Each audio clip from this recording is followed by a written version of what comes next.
Today we're ranking the 10 deadliest alien swarms in fiction using hard science. We'll measure their raw destructive power, their ability to multiply, how quickly they can infect or convert populations, and their technological capabilities.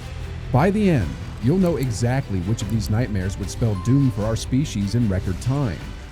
Starting at number 10, we have the Arachnids from Starship Troopers, a classic example of quantity over quality.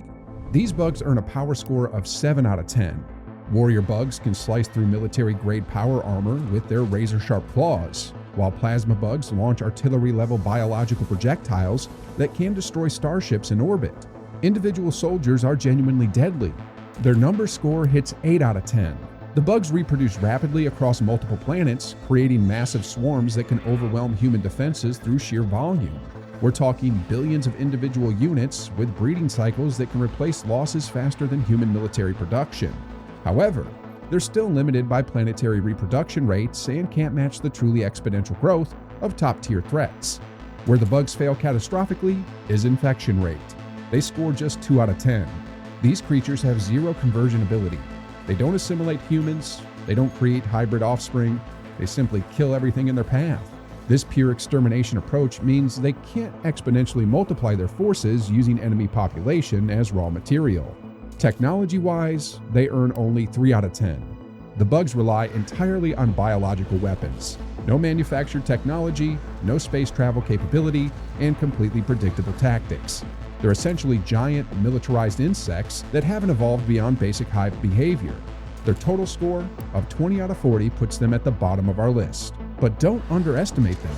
Even the weakest swarm on this ranking could devastate human civilization given enough time. Moving up to number 9, the Rachni from Mass Effect represent a more sophisticated threat than the basic bugs. Their power score reaches 6 out of 10.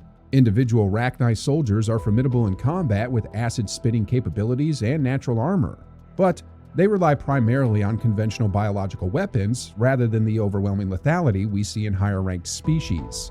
Numbers-wise, they score 6 out of 10. The Rachni can reproduce rapidly once established, but they're critically dependent on their queens for reproduction. Lose the queen, lose the entire colony. This centralized reproduction model limits their exponential growth potential compared to swarms that can reproduce at the individual level. They can build impressive populations given time, but their expansion rate has clear bottlenecks. Their infection rate earns 4 out of 10. The Rachni possesses limited indoctrination abilities through their telepathic songs, allowing them to influence other species' behavior and potentially convert some individuals to their cause. However, this isn't their primary strategy. They're more focused on direct conquest than conversion or assimilation. Technology gives them 6 out of 10. The Rachni have achieved space travel and possess moderate technological advancement, including the ability to modify their biology for different environments. Their telepathic communication network provides perfect coordination across vast distances, giving them a significant tactical advantage. However, they haven't demonstrated the adaptive technological superiority of our top-tier threats. With a total score of 22 out of 40, the Rachni represent the classic space ant colony threat. Highly coordinated, moderately dangerous, but ultimately containable by a sufficiently advanced civilization. Their downfall is the same as many hive mind species. Take out the central command center, and the entire swarm collapses. At number 8, we encounter the Martian tripods from War of the Worlds, a perfect example of how technological superiority can't overcome fundamental strategic weaknesses. Their power score dominates at 9 out of 10. The heat ray can vaporize humans instantly, reducing entire crowds to ash in seconds. These towering war machines are nearly indestructible, shrugging off artillery shells and early 20th century weapons like they're throwing pebbles. When a single tripod can level city blocks and incinerate armies, you're looking at individual unit lethality that rivals our top-tier threats. However, their number score crashes to just 4 out of 10. The Martian invasion forces appear extremely limited. We're talking dozens of tripods, not thousands. There's no visible reproduction capability, no manufacturing of additional units, and no exponential growth. They seem to have brought what they brought, and that's it. For a species attempting galactic conquest, this is a fatal flaw. Their infection rate hits absolute 0. 0 out of 10. The Martians don't convert humans, they don't assimilate our technology, they don't even try to create hybrid offspring. They harvest human blood for sustenance, but this isn't reproduction or conversion. It's just feeding. This means they can never exponentially multiply their forces using Earth's population as raw material. Technology earns them 9 out of 10. Heat rays that operate on unknown energy principles, force fields that deflect conventional weapons, and tripod walkers that demonstrate engineering far beyond human capability. Their interplanetary travel technology brought them across the solar system, proving they've mastered spaceflight. The only reason they don't score a perfect 10 is their apparent inability to adapt. They never develop countermeasures to Earth's bacteria. With a total score of 22 out of 40, the Martian tripods represent the classic, technologically superior but strategically flawed invasion force. They're individually unstoppable, but collectively doomed by their own limitations. A larger invasion force with better biological protection would easily rank in our top 5. Climbing to number 7, the Xenomorphs represent biological perfection in predatory form. Their power source reaches an impressive 9 out of 10. These creatures are literally perfect killing machines. Razor-sharp claws that can tear through metal, acid blood that prevents close combat, incredible speed and stealth capabilities, and durability that lets them survive in space vacuum. A single adult xenomorph can systematically hunt down and eliminate entire human crews, turning spaceships into floating tombs. Numbers present their biggest weakness at just 5 out of 10. Xenomorphs are critically limited by host availability and relatively slow reproduction cycles. Each facehugger can only implant one embryo. Each embryo requires time to gestate and mature, and the entire process depends on finding suitable hosts. They can't simply spawn endless armies. They need a steady supply of living beings to convert, which severely limits their exponential growth potential. Their infection rate scores 8 out of 10. The facehugger implantation process is highly effective, nearly 100% success rate for embryo implantation, and the resulting chest burster is guaranteed to kill the host while creating a new xenomorph. The problem is the delivery method requires direct physical contact and a vulnerable target. They can't spread through airborne transmission or convert populations at a distance. Technology bottoms out at just 2 out of 10. Xenomorphs are purely biological organisms with no manufactured technology whatsoever.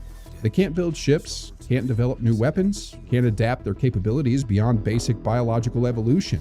They're completely dependent on stealing or hijacking other species' technology for space travel, which makes them parasitic rather than truly independent. With a total score of 24 out of 40, Xenomorphs excel as the ultimate biological weapon, but fail as a galactic conquest species. They're perfect for eliminating specific targets or clearing out space stations, but they lack the technological infrastructure and reproductive capacity needed for large-scale civilization ending. Moving into more serious territory at number 6, the Formics from Ender's Game combine technological advancement with strategic intelligence. Their power score hits 8 out of 10. The molecular disruption device can destroy entire planets by breaking down matter at the atomic level. That's civilization-ending firepower. Their starships pack enough weaponry to engage in large-scale space battles, and individual Formic soldiers are deadly in ground combat with their advanced weapons and perfect coordination. Numbers reach 6 out of 10. The Formics can maintain large populations across multiple worlds with individual colonies numbering in the millions. However, their reproduction is still tied to queen-based systems, creating bottlenecks in their expansion rate. They can replace losses and grow their population, but not with the exponential speed of truly dangerous swarms.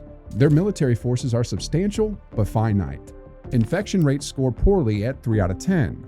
The Formics have no conversion or assimilation capabilities. They're purely focused on military conquest through conventional warfare. They can't turn human populations into new Formics, can't spread through biological infection, and don't employ any form of technological assimilation. This means they can never exponentially multiply using conquered populations. Technology dominates at 9 out of 10. Faster than light travel, planet-killing weapons, and perfect hive mind coordination across interstellar distances represent technological mastery that few species achieve. Their ability to coordinate fleets across multiple star systems simultaneously gives them strategic capabilities that rival any threat on our list. The only limitation is their apparent lack of adaptive evolution. They don't seem to improve their technology through contact with other species. With a total score of 26 out of 40, the Formics represent the conventional superpower approach to galactic conquest. They're technologically superior and strategically brilliant, but their lack of exponential growth mechanisms limits their ultimate threat level. They could conquer human space through military superiority, but they couldn't consume entire galaxies like our top-tier extinction events. Entering the top 5 at number 5, the Necromorphs from Dead Space represent a fundamentally different kind of threat, one that turns death itself into a weapon. Their power score reaches 7 out of 10. Individual Necromorphs vary wildly in lethality, from basic slashers with blade arms that can dismember humans in seconds, to massive brutes that can punch through reinforced bulkheads. What makes them truly dangerous is their incredible resilience. They can survive in space vacuum, shrug off conventional weapons, and regenerate from seemingly fatal damage. Plus, they wage psychological warfare, driving victims insane before the physical conversion even begins. Their number score hits 8 out of 10. Here's where the Necromorphs become truly terrifying. Every single corpse becomes a potential recruit.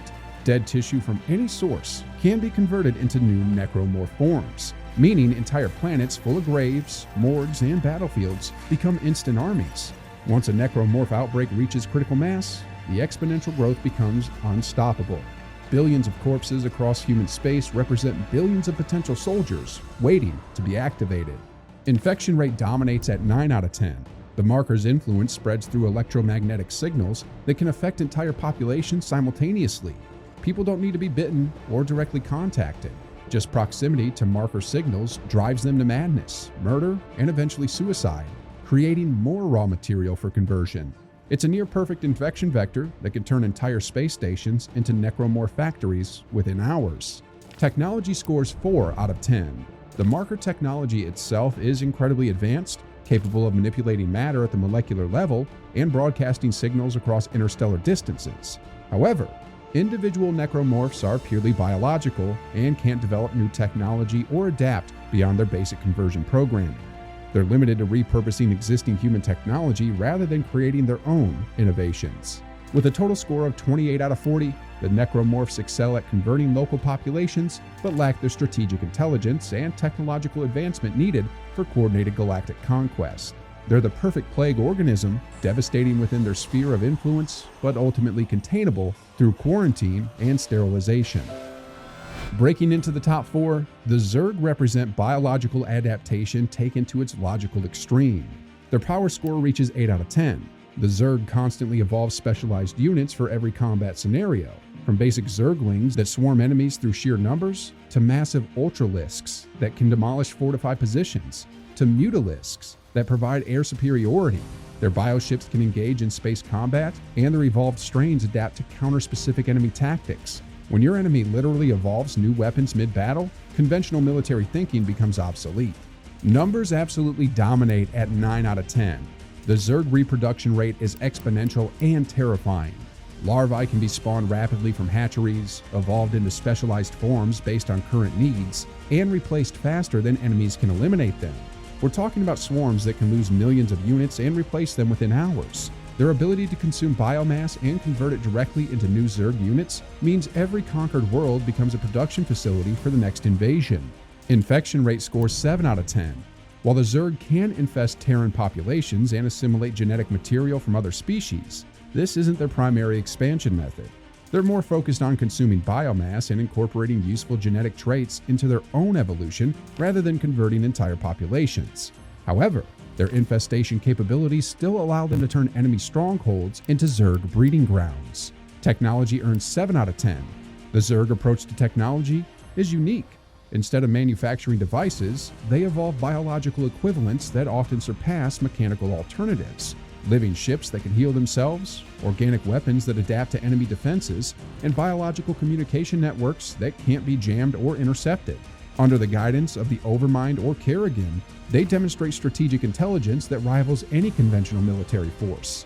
With a total score of 31 out of 40, the Zerg represent the perfect biological weapon, constantly adapting, exponentially reproducing, and strategically intelligent. Their only limitation is resource dependency. They need biomass to fuel their expansion, which can be denied through scorched earth tactics. Claiming the bronze medal at number 3, the Flood represent the nightmare scenario of perfect parasitic conversion. Their power score hits 8 out of 10. Flood-infected forms don't just retain their original capabilities, they enhance them. An infected human soldier keeps their training, weapons knowledge, and tactical skills while gaining increased strength, pain immunity, and coordination with the collective consciousness. Infected Covenant elites become even deadlier, and when the Flood reaches sufficient biomass to form grave mines, they gain strategic intelligence that rivals galactic civilizations. Numbers reach 9 out of 10. Once the Flood achieves critical mass, their growth becomes exponential and unstoppable. Every infected individual immediately becomes both a weapon and a reproduction facility. The infection spreads through combat spores, direct contact, and airborne transmission. Entire planets can be converted in days, and each new infection exponentially increases their military and intellectual capabilities. The Flood infection is absolutely ruthless in its efficiency. Airborne spores can infect entire populations simultaneously.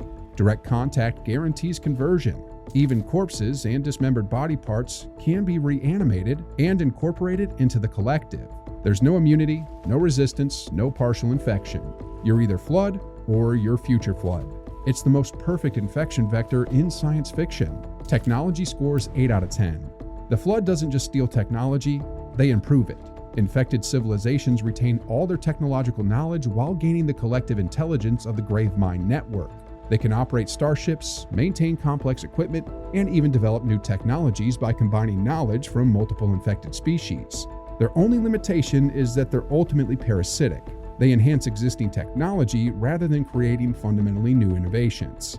With a total score of 35 out of 40, the Flood represents the ultimate parasitic threat. They turn entire civilizations into extensions of themselves while retaining and improving upon everything that made those civilizations dangerous in the first place.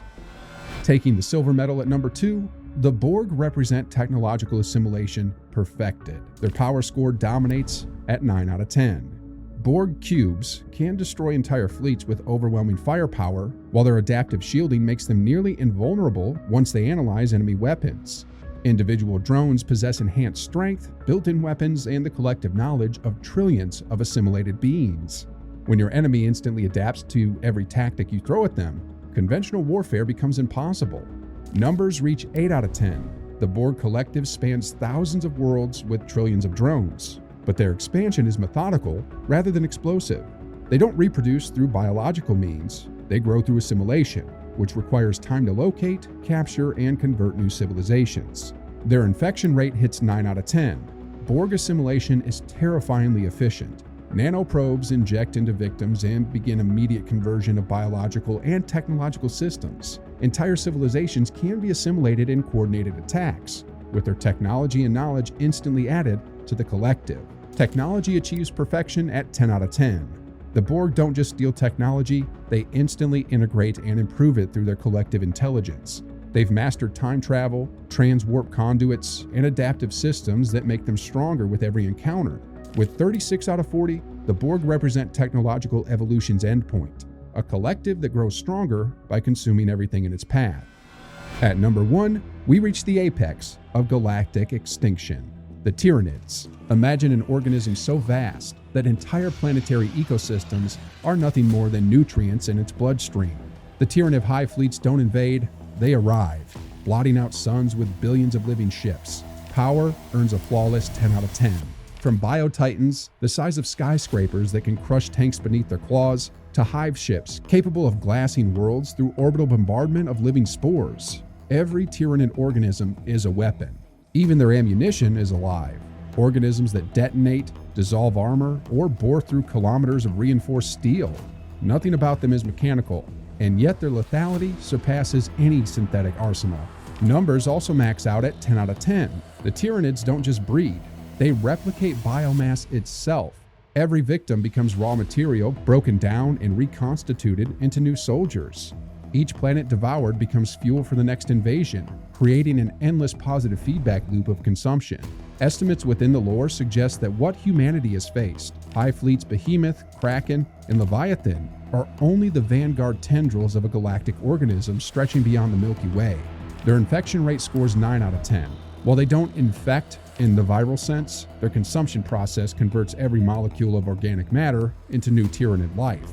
Nothing remains. Oceans, forests, even bacteria are stripped away until the planet itself is bare rock. In effect, it's a form of total biological assimilation. Technology earns 9 out of 10 through perfect organic engineering. Tyranid bioforms evolve instantaneously in response to threats. Acid-resistant hides, toxin sprays, spore cannons, even psychic amplification. Their fleet coordination through the hive mind rivals any AI network, making them both intelligent and instinctual. With a total of 38 out of 40, the Tyranids aren't just an extinction event, they're the biological endgame of the universe. Here's our final ranking. S tier features the Tyranids at 38 out of 40. A tier includes the Borg at 36 and Flood at 35. B tier contains the Zerg at 31 and Necromorphs at 28. The key factor separating tiers is exponential growth capability combined with technological adaptation. The deadliest swarms don't just destroy, they consume and improve. Which of these nightmares do you think humanity could actually survive? Let me know in the comments below.